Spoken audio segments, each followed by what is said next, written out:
Welcome to this new Flight Simulator update movie.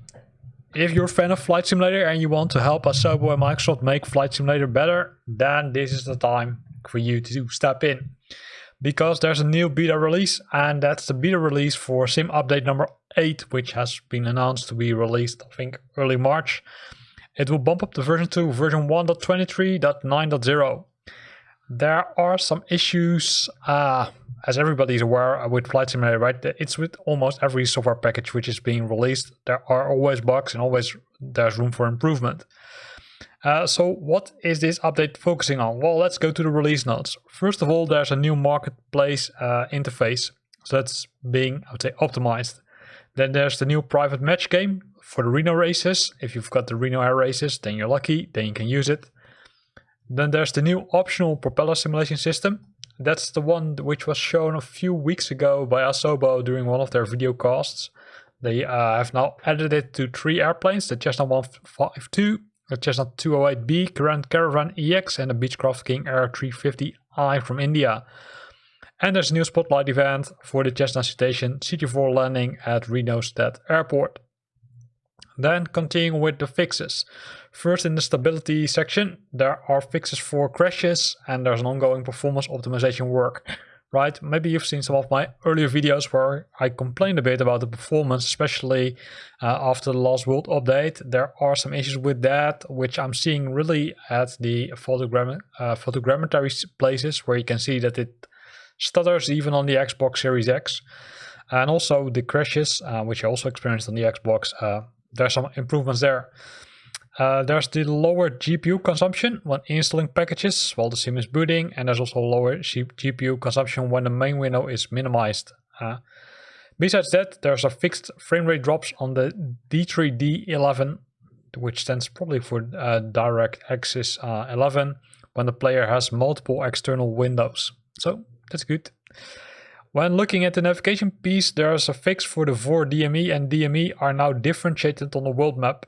If you saw videos on my channel, we had one of those discussions. Hey, where does a beacon doesn't provide me a direction, but does provide me, I would say, the distance to the beacon? Well, it looks like that Asobo also listened to the feedback, so they've now made some changes to the world map to differentiate the VOR DME, right, where it both provides the direction and distance, and the DME, which only provides the distance. So it looks like that they made some change to that.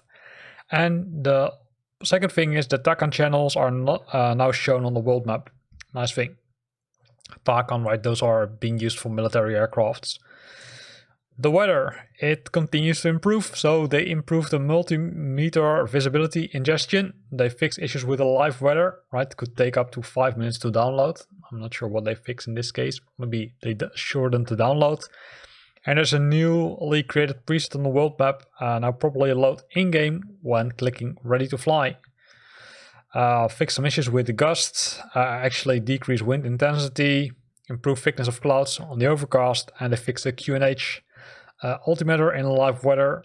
And last item they fixed there is an issue that prevented live weather from being available at 00.00 Zulu time.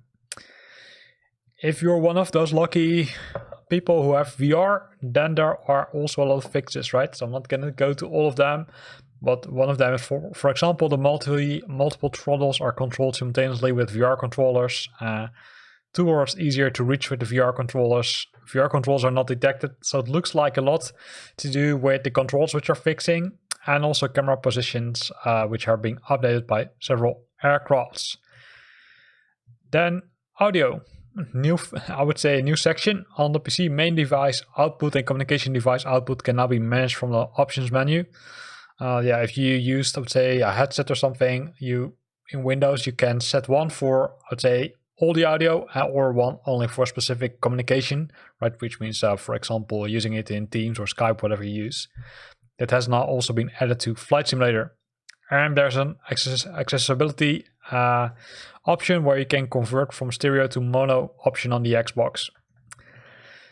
Continuing with the activity, there are several fixes related to the unlocking of some achievements, right? There were some, I think I posted a video about one of them where you simply can't, can't finish one because it all directly crashes if you're coming too close to the runway.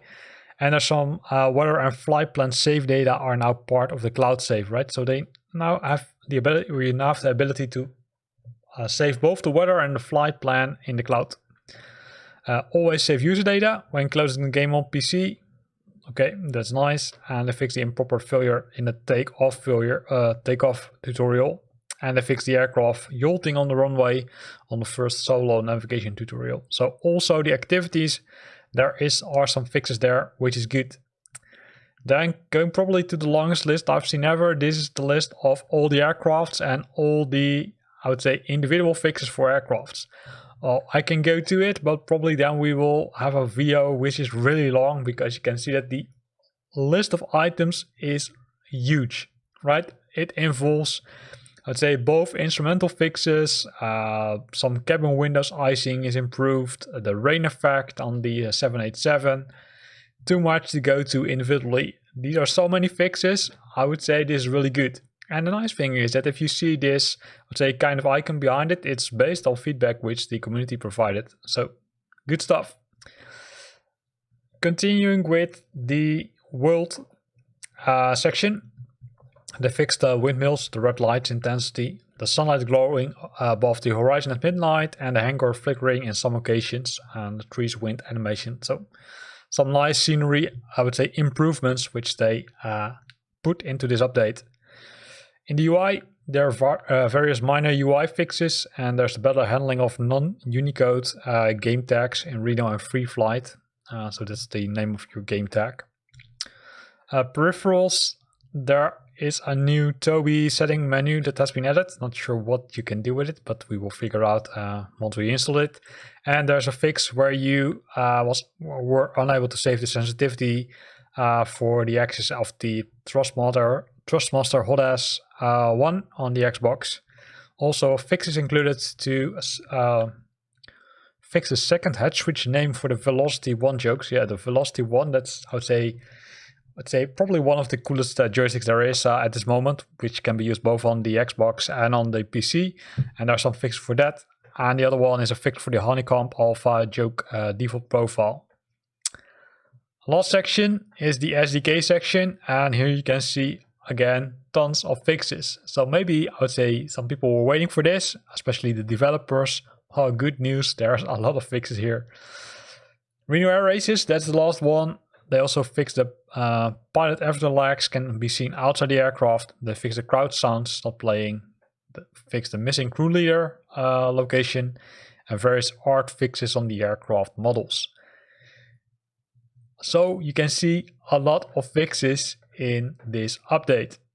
But how can you participate in this beta testing? Well, that's quite easy. Let me switch to the Xbox Insider Hub, which is the tool which you need, I would say, to use to get the update. So switching over. So what you need to do is you can click on previews, and based on that you will see the Microsoft Flight Simulator program here, right? It says, hey, it's now available. Come test the latest changes. You can see it's clearly mentioning Insider program, but I must warn you, because there could be instances where you need to install Flight Simulator completely from scratch if you want to leave the Insider program, right? So once you're in, you're getting pushed out, I think, after the release of Sim Update number 8. I saw that mentioned somewhere on the internet, right? So let me have a look at it. I think it was in the Sim Update preview. Here they say, okay, what are we going to provide? When it will be available? Well, it's available now. How you can get it? Here it is. There's also always a risk, right, that you have need to reinstall the sim when you join leaving a flight. So please keep in mind before participating. So don't blindly participate if you're, I would say, not wanting to test functionalities, because it could be that there are some issues being introduced which are, I would say, initially causing more crashes. Although the goal is, of course, to decrease the number of crashes. And once you've decided to do that, you can go either to the Insider Hub, right? And that can be done both on the PC or on the Xbox, and then simply press the subscribe option, which I just showed you a few seconds back. So how do you get it? Again, go to the Xbox Insider Hub, click the join program. Once you've joined, you can say, okay, hey, are you okay? Well, just say okay, and then you need to approve something. And then it says pending, and then you can install the update, and then of course join all the fun. We're gonna have a look at this update probably in the coming days, maybe today, posting some new videos about it to see the changes which were announced in the release notes. So here ends this video. I hope you liked it. If you liked it, then consider to use the like button. If you got questions or comments, then feel free to post them in the comment box below. And if you want to stay up to date about new videos I'm posting, then consider subscribing to my channel. Thanks for watching and see you next time.